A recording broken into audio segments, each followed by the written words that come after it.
প্রিয় শিক্ষার্থীরা, আজকে চলে আসছি নতুন আরেকটি টিউটোরিয়াল ভিডিও নিয়ে। আশা করি তোমরা সকলেই ভালো আছো। আমি আলহামদুলিল্লাহ ভালো আছি। তো আজকে আমরা দশম শ্রেণীর সাধারণ গণিত বইয়ের পরিমিতি অধ্যায় অনুশীলনী 16.2 এর 1 নং অঙ্কের সমাধান করব।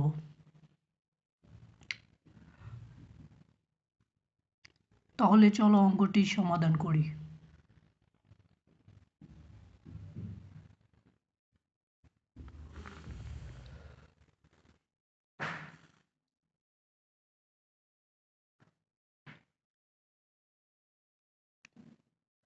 দেখো, প্রশ্ন নম্বর 1-এ যে কোশ্চেনটা করা হয়েছে বলছে যে একটি আয়তাকার ক্ষেত্রে দৈর্ঘ্য বিস্তারের দ্বিগুণ, এর ক্ষেত্রফল 512 বর্গমিটার হলে পরিসীমা নির্ণয় করো। তার মানে এখানে স্পষ্ট করে বলছে যে একটা আয়তাকার ক্ষেত্রে দৈর্ঘ্য বিস্তারের দ্বিগুণ, তার মানে বিস্তারটা জানলেই হবে বা বিস্তারটা ধরে নিতে হবে। বিস্তারের দ্বিগুণ হবে দৈর্ঘ্য, তার মানে বিস্তার যদি আমরা একটা ধরি সেটার সাথে দ্বিগুণ করলে কি হবে, দৈর্ঘ্য পেয়ে যাবো। এবং এখানে একটা ক্ষেত্রফল হবো, আরেকটা ক্ষেত্রফল এখানে দেওয়া আছে 512, দুটো সমান দেব। তো সমাধানে দেখো দেওয়া আছে, মনে করি আয়তাকার ক্ষেত্রের বিস্তার সমান এক্স মিটার। আমি ইচ্ছে করলে ক মিটারও ধরতে পারি, বি মিটার, মানে তোমার ইচ্ছে মতো নিতে পারো।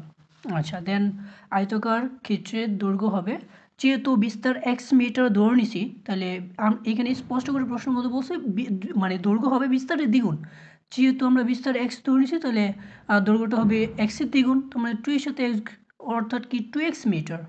আয়তাকার ক্ষেত্রে ক্ষেত্রফল হবে দৈর্ঘ্য গুণ প্রস্থ, তাহলে যেহেতু এখানে দৈর্ঘ্য আমরা কি বুঝি 2x, আর এখানে আরেকটা কথা মনে রাখবা, এখানে বিস্তার যেটা আছে সেটা হলো প্রস্থ, তাহলে 2x গুণ x মানে দৈর্ঘ্য গুণ প্রস্থ, তাহলে হচ্ছে 2x স্কোয়ার। আর ক্ষেত্রফলের একক কি হবে, বর্গ, বর্গ, ঠিক আছে। এই জন্য আমরা কি লিখছি, 2x স্কোয়ার বর্গ মিটার। ক্লিয়ার? এখন নতুন একটা ক্ষেত্রফল পাইছি, আরেকটা ক্ষেত্রফল উদ্দীপকে দেওয়া আছে, মানে কোশ্চেনের মধ্যে দেওয়া আছে, এই জন্য প্রশ্ন মতো লিখছি। প্রশ্ন মতে 2x স্কোয়ার, এটা নতুন একটা ক্ষেত্রফল পাইছি, আরেকটা ক্ষেত্রফল দেওয়া আছে 512 বর্গমিটার। এই জন্য 2x স্কোয়ার ইকুয়াল টু 512।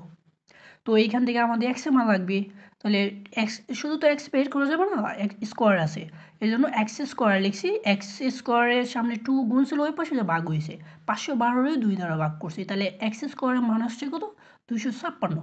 তো আমার মান এক্স এর মান দরকার, তো কি করব, এক্স যেহেতু স্কোয়ার আছে, এই স্কোয়ার উঠে যাবে, ওই পাশে কী হয়ে যাবে, রুট হয়ে যাবে, তাহলে X equal to root over 256। তো 256 যদি রুট করি তাহলে 16 হবে। যেহেতু এটা এক্স এর মান, তাহলে নিশ্চয়ই আমরা এক্স এর ধরে নিয়েছিলাম কি, বিস্তার, তাহলে নিশ্চয়ই এই এক্স যেটা আছে এইটাই হবে কি, বিস্তারের মান।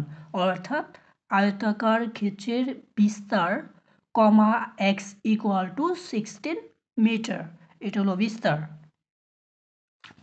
তো বিস্তার যেহেতু এক্স মিটার পাইছি, মানে 16 মিটার পাইছি, তাহলে তো এখন আমরা দৈর্ঘ্যটাও বের করতে পারবো, কারণ দৈর্ঘ্য সমান 2x পাইছি আমরা। তাহলে আয়তাকার ক্ষেত্রে দৈর্ঘ্য 2x equal to 2x, x এর মান কত, 16, তাহলে 2 এর সাথে x মানে 16 গুণ দিলে হচ্ছে 32 মিটার।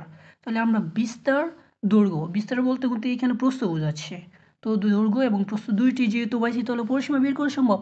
সুতরাং পরিসীমার সূত্রটা আমরা কি জানি, আয়তাকার ক্ষেত্রে পরিসীমা সমান 2 ইন্টু দৈর্ঘ্য যোগ প্রস্থ। তাহলে এখানে স্পষ্ট করে যদি আমরা বলতে চাই, তাহলে লিখতে পারি আয়তাকার ক্ষেত্রে পরিসীমা 2 ইন্টু দৈর্ঘ্য, এখানে কত 32 যোগ প্রস্থ, কত প্রস্থ মানে বিস্তার 16 মিটার, তাহলে 2 ইন্টু 32 যোগ 16 মিটার। তাহলে আমরা ব্র্যাকেটে একটু আগে যোগ করে নেবো, ঠিক আছে। তাহলে 2 ইন্টু ব্র্যাকেটে 32 আর 16, যদি আমরা কি করি যোগ করি তাহলে হবে 48। তো 48-এর সাথে 2 গুণ করলে হবে 96 মিটার।